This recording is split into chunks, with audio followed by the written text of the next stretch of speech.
আমার বাতিজা মৌলানা শামীম সে কিন্তু গ্রাফটিনের আওতায় নিয়ে আসে নাই। তারাটা খুব সুন্দর রুট স্টকটা আমি 2টি চায়ান এটার ভিতরে বসাইতেছি, 2টি যাচ্ছে। আমার হাতে দেখতে পাচ্ছেন 2টি চায়ান, একটি বাড়িপুর একটি বেনানা। তো আমি উদ্দেশ্য করছি যে একটি গাছে 2টি জাত দেই, 2টি আমের স্বাদ উপভোগ করা হোক। তো কাজটি আমি করে নিচ্ছি। সর্বপ্রথম আপনারা দেখেন আমি পালিটা কইরা নেই, কীভাবে পালি করতে হয় ওই জিনিসটা আপনারা মাথায় রাখবেন। এই যে পালিটা আমি কইরা নিলাম, আসছে ক্যামেরায় 6 ইঞ্চির মতো আমি পালিটা কইরা নিছি। তো এটা এদিকেও আমি পালি কইরা নেই। ছোটো ডাল, এই জন্য মোটামুটি মাঝামাঝি পালিটা করতে হয়।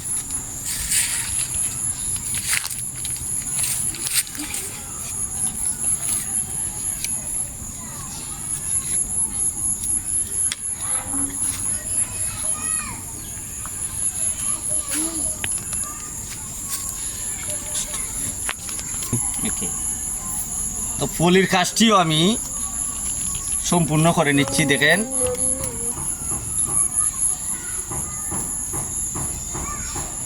এইভাবে যদি আপনারা আপনাদের নিজের কাজগুলা কইরা নিতে পারেন তাহলে কিন্তু অন্যের হাত ধরার কোনো প্রয়োজন পড়ে না।